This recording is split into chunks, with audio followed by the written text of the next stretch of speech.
So my name is McKenzie Schaffer. Over the summer semester, I've researched the Tuareg people group, otherwise known as the Blue Men of the Sahara. To start with just a simple overview, the Tuareg are mostly known for their blue veils and recognized as the blue people by anthropologists and those of Western Africa. They're mainly located throughout the Sahara Desert and they live a very pastoral life. As I proceed with my presentation, I'll be referencing two key anthropologists, among others, that have studied the Tuareg in depth.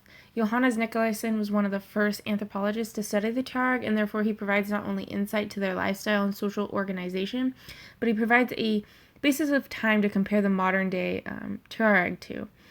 His work has been extensively reviewed by other anthropological contributors, to whom I will be referencing for his work occasionally. And then we have Susan Rasmussen. She's more of a more recent anthropologist of the Tuareg and provides a fresh set of ideas and understanding in comparison to Nicolaisen's work on a wide variety of topics, most of which overlap in one way or another. Overall, she does go in depth in several of these topics too.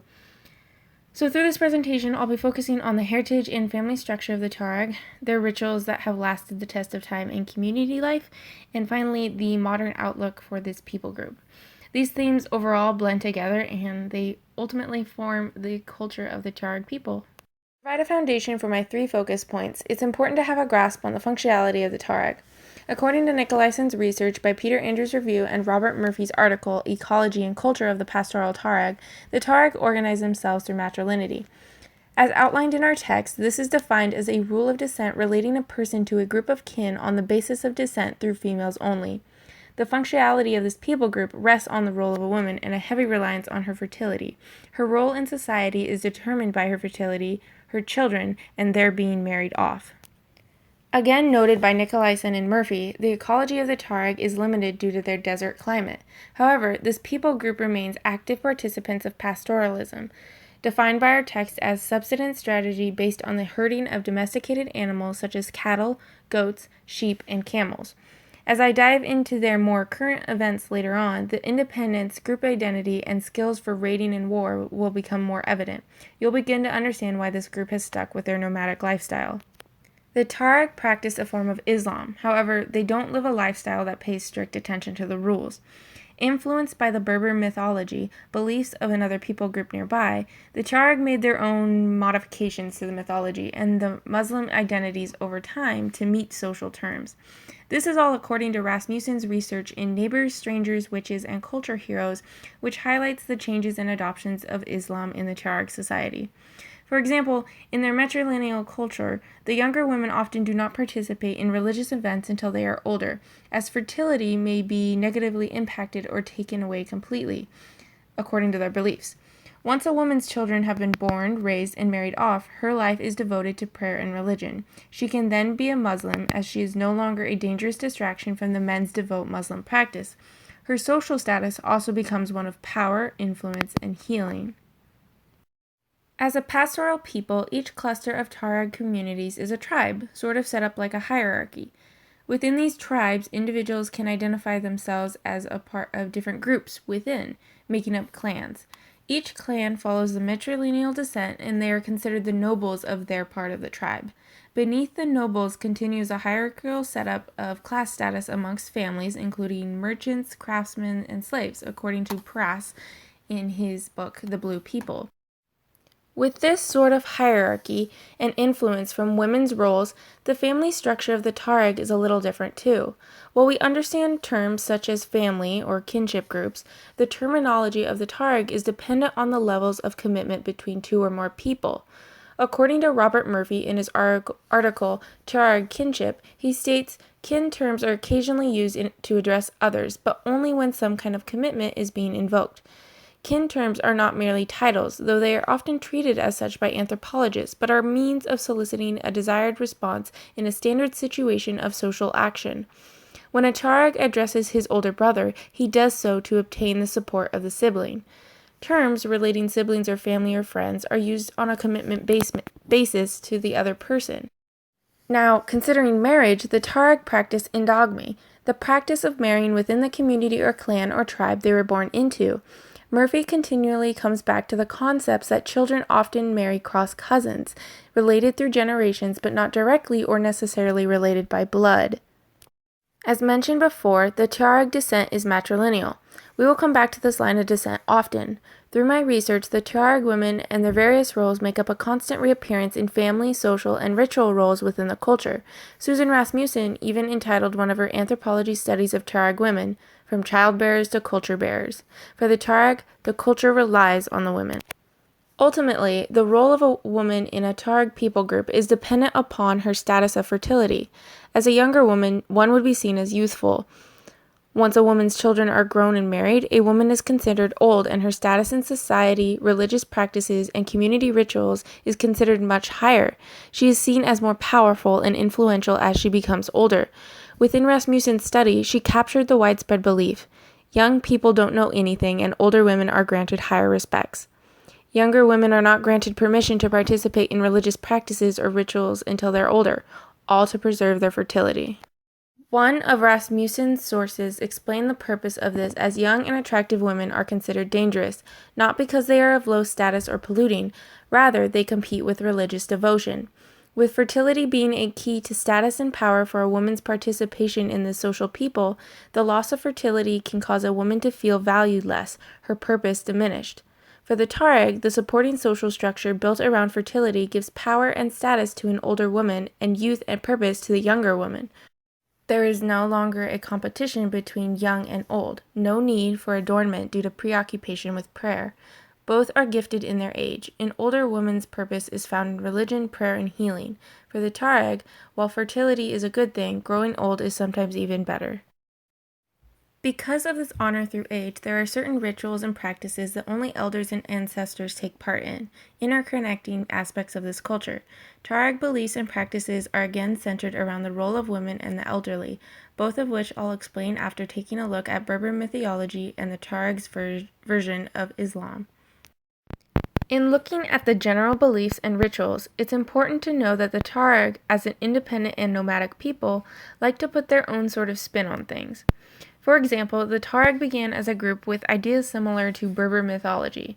The Tuareg were influenced more so by the Berbers than the Arabs. This mythology stems around worshipping ancient deities and beliefs and different practices. For the Tuareg, though, this religion was developed locally rather than following the exact mythology of the Berber group.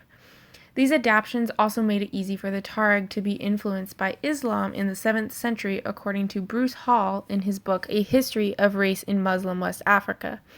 Bruce references the Tuareg as having been lightly touched by Islam, and that the structured and hierarchical society helped push Islam forward amongst the Tuareg. Today, men and older women are considered Muslim and actively practice the religion. However, they do not strictly adhere to the rules of Islam.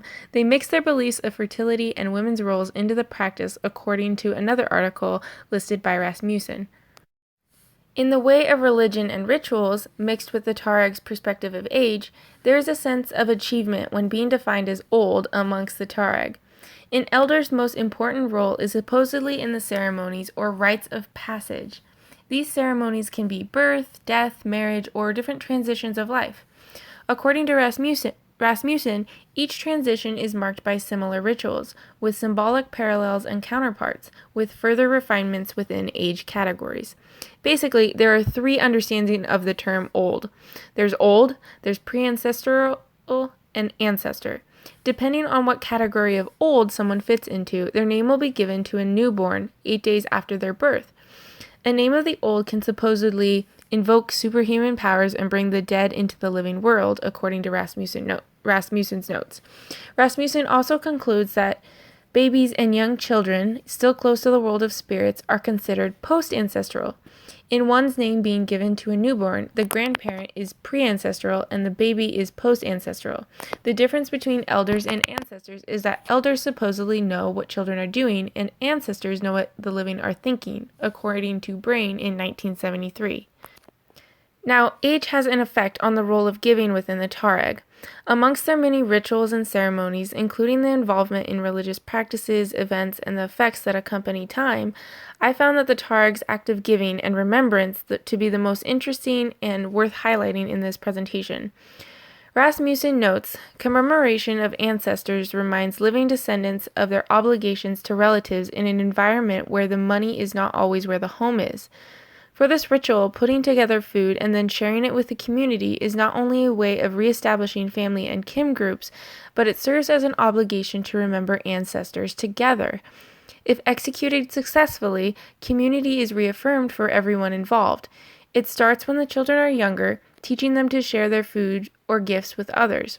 Older people are expected to do the same, but they are meant to be the recipients more often than the givers. As Rasmussen entitles it, this is the cyclical ideal of intergenerational relations. Today, the nomadic nature of the Tuareg people has been evident in recent headlines. Changes in political dealings has impacted the social, religious, and cultural connections within this people group. For starters, Sahara lands are being redistributed to citizens through a declared state, according to Anja Fisher and Ines Cole in their book, Tuareg Society Within a Globalized World. This has first caused tension between the Tuareg communities, causing them to become more mobile and dispute over community lands.